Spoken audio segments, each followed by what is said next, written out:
Good day, everyone. Welcome to another episode of Collaborative Connections, a space for sharing and learning, sponsored by the Society for Oncology Massage. My name is Ericka Clinton, and I will be your host for this episode. And on today's podcast, we are here with the wonderful Cindy Spence. Cindy is a massage therapist who specializes in oncology and hospice care. She is the co-creator of Final Touch Training, is a member of the Society for Oncology Massage, the Hospice and Palliative Nurses Association, and the National Hospice and Palliative Care Organization. She is also an author. Because of her amazing spirit and commitment to her work, Cindy was also honored in 2003 by S4OM with the Irene Smith Palliative Care Award. Thank you, Cindy, so much for taking the time to join us today. I would really love our listeners to get a better understanding of the work that you do and how beneficial massage can be at end of life. So I'm going to start you off with a question that I think you probably have been asked a number of times. But why do you love and appreciate hospice work? Well, first, Ericka, thank you for having me. It's really delightful to be here with you today. So I've loved hospice for a long time, since my 20s when I volunteered to be a companion for hospice patients in rural North Carolina. And like any long relationship, I'm very aware that my beloved is not perfect. I've seen hospice service failures. I know there are gaps in the system and there are limitations in all of us as humans caring for other humans. But what I love is that hospice is available to people who would not be able to pay for it. The buy-in from Medicare, Medicaid, and private insurance companies assures that most hospice care is paid for. And I've seen hospices extend their services to people without any insurance at all, including people who are unhoused. I love that we address the whole person, body, mind, and spirit. I love belonging to an interdisciplinary team where each member brings expertise that the rest of us don't have. I've been honored to work with phenomenal doctors, nurses, nurse aides, chaplains, and social workers. But I think what I love most is that hospice brings a sense of community to the experience of dying. People don't have to be alone or frightened of a process that they don't understand. They be surrounded by a team of individuals who support them and help them navigate the end of their lives according to their preferences. And there are these profoundly intimate connections that occur when we focus not on our differences, but on this shared fundamental aspect of being human that we will all die someday. Mm, wow, that's amazing. And I guess I didn't realize that working in hospice, you would be part of that integrated team. But I imagine it is a vital part of providing the level of support that you just remarked about that people get in hospice, is to have all of those people involved. Absolutely.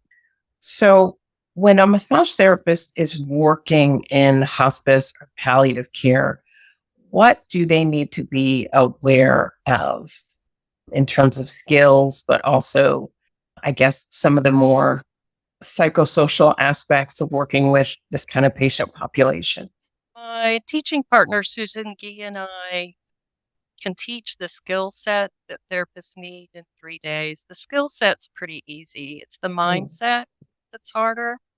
I think, mhm. especially for massage therapists, we have to shift our attentions from one of fixing problems to one of providing safe haven for rest on a difficult journey.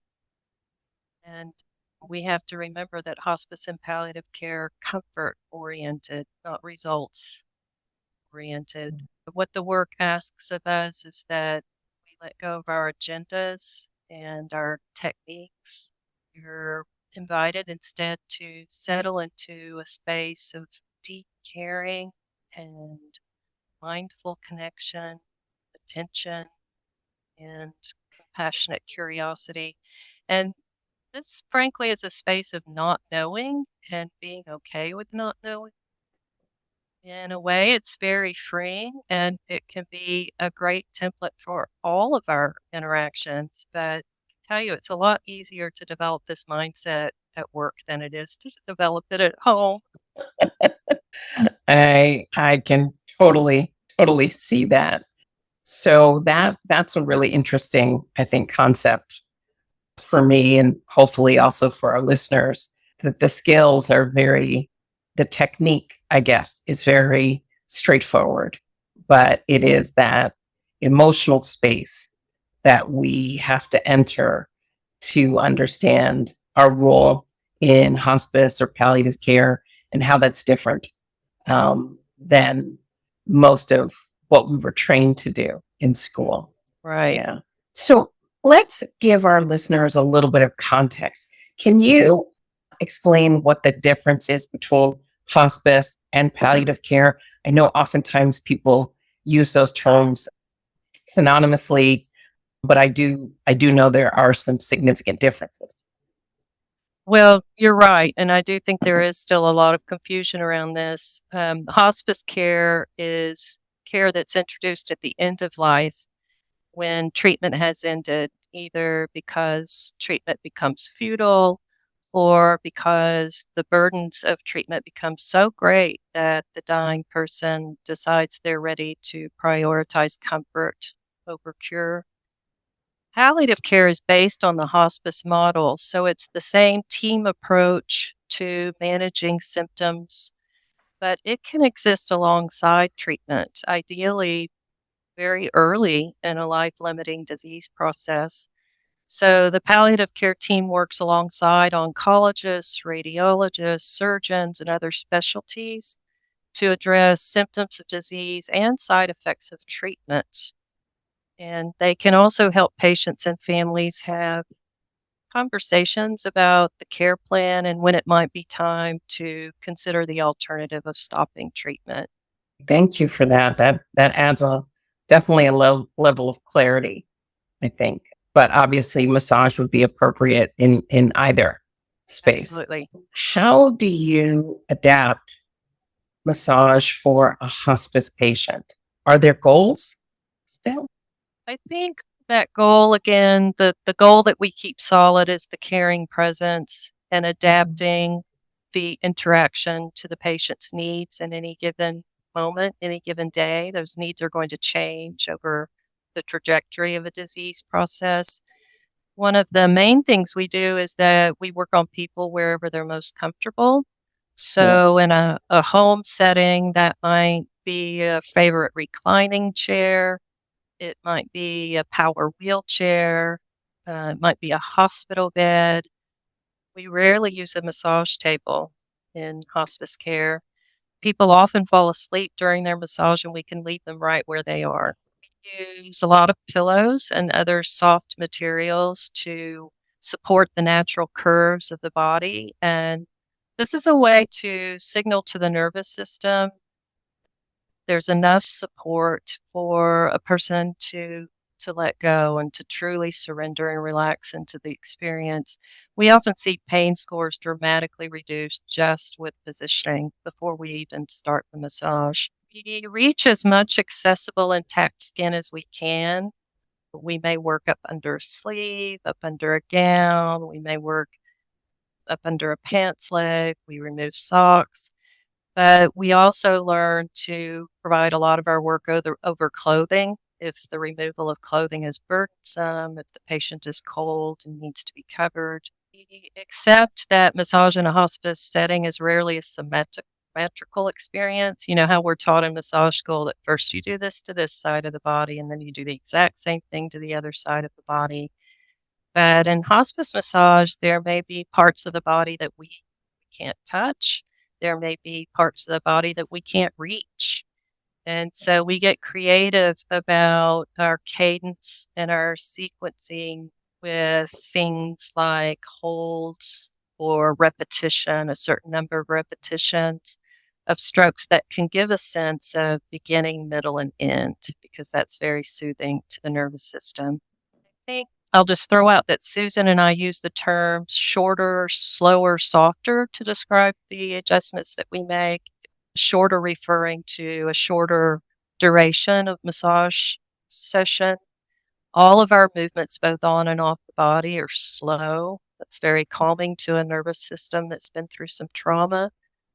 And then softer refers to the lighter pressure that we describe, and we use the same 5-point scale that Gail McDonald and Tracy Walton have developed for us. So someone trained in oncology massage then is almost, I guess, already has a lot of the technical skills to work in hospice care. It really is about just working on some of the non-technical aspects that could help them prepare. And as we know, Yes. sometimes oncology leads to hospice care. So I think it makes sense for us, for many of us who do both.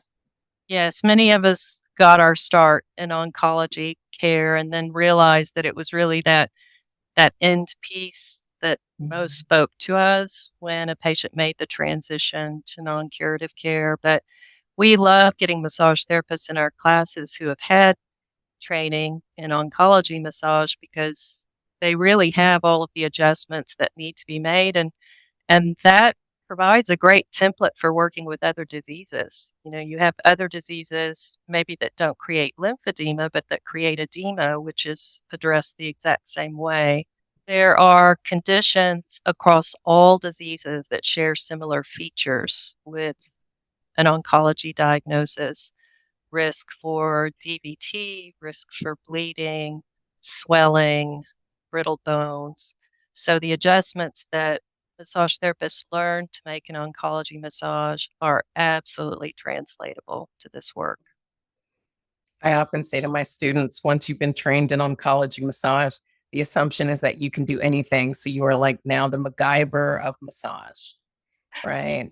Well, and I think there are some things that I just do differently even when I provide a massage for a healthy person in my family, let's say, that slower speed. I've just learned both to enjoy that as a recipient of massage and just how lovely it is for anyone, really. Yeah. I think the skill set has a ripple effect, and all of a sudden it impacts all of your work, not just with this very special and unique population.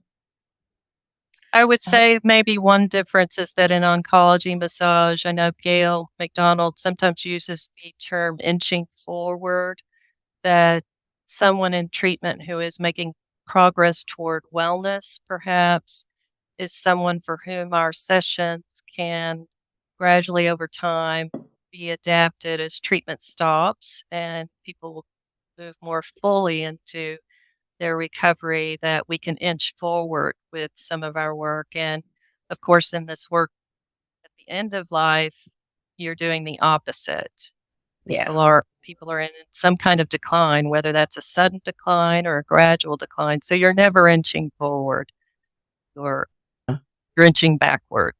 Yes. Or just holding space, Yes. kind of, right? Being present at all times. So let's talk about the impacts to you as the massage therapist in this work. How do you maintain emotionally when you work in such a challenging environment? Oh boy, that's the hardest question. And I'll let you know when I have a better answer for you.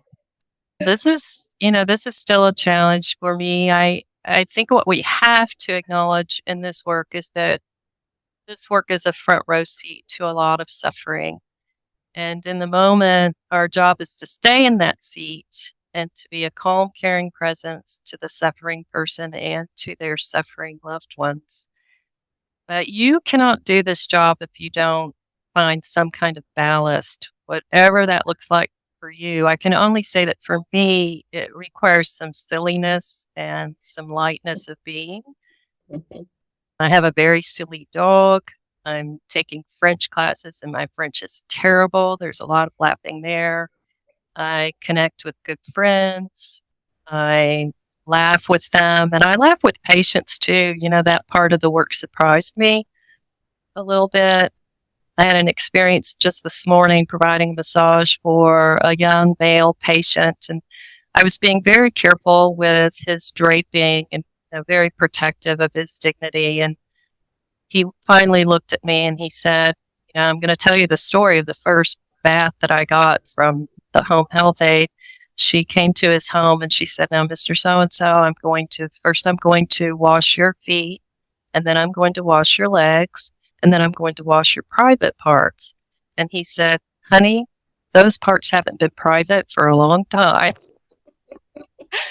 So I think our patients often cope with, this devastating situation by um, finding some absurdity in it, that can make for moments of tender laughter together. I didn't expect Yes. that. And I'll say one other thing about that, Ericka. I find that I can't take on a lot of other suffering. I find that, sometimes I feel guilty that I'm not more involved in global news or global issues or global causes. But at the end of the workday, I just don't have the capacity for a lot of that. And I feel I can only hold the suffering that I'm able to carry at any given time. And so I try to forgive myself for that. I don't know how other people do it. I wish we talked about it more. Yes. I always believe that in doing this kind of work, we need more supervision and support networks for each other. You spend so much time bearing witness, which is such a fundamental need, but to be able to put it down with other people who understand, I think is something that we're missing, and maybe that's a stick that you and I need to take up. Well, I'm not sure I would be your person to be any kind of expert on that. The one chapter in the book that I had to have a co-writer for was chapter 2 on self-care. I knew that chapter did not belong in the back of the book. I knew it belonged in the front of the book, and I knew that I needed help to write about that chapter. And so Cal Cates introduced me to a lovely Australian therapist, Rona Moore, and I've never met Rona in person, but she and I wrote chapter 2 together, and I could not have written that chapter alone. I learned a lot from it. Maybe that's also the self-care lesson, is that reaching out to Yes. get the support is important. Yes. Um, but that's amazing. And what is the title of the book that you were mentioning? The title of the book is Palliative Touch, Massage for People at the End of Life. Wonderful, wonderful. And this is not just one book you've written, right? You've Oh, written a few yes. books. Oh, no. Only one. Only one. Oh, I wrote chapter 14 in okay. Carolyn Tague and Gail McDonald's hospital book, the recent edition, Okay. and a few articles, but no, I think one book is enough for me. I'm still recovering. It's a lot. It's a big endeavor. It's a lot of creative work that goes into something like that. And obviously sharing your love of this work as well as understanding what it means to educate is so important. And so I'm sure it took a lot of brain cells to put all that together. Well, I love to write, so it actually was a lot of fun, but I remember Gail McDonald once looking at my calendar and saying, "You'll never write a book with a calendar that looks like that." And I remember thinking, well, then I guess I'll never write a book because I couldn't imagine how I would clear my calendar. And then COVID happened. Mm. That's how the book got written. I wasn't doing anything else. I was working, but coming home and then writing. Wow. Another very interesting COVID opportunity. Yes. Right? Time to do something you've been meaning to do for a long time. Right. Cindy, thank you so much. It's been really wonderful to hear you talk about the work that you do. Clearly, you love what you do, and it is so special and so necessary as we walk through our days on this earth. And I am very, very grateful that you gave us this time in your very busy schedule to share with our S4M community about your work. So thank you, thank you, thank you. Ericka, thank you. It's been my pleasure. All right, collaborators, have a great day, and I hope you enjoyed today's podcast.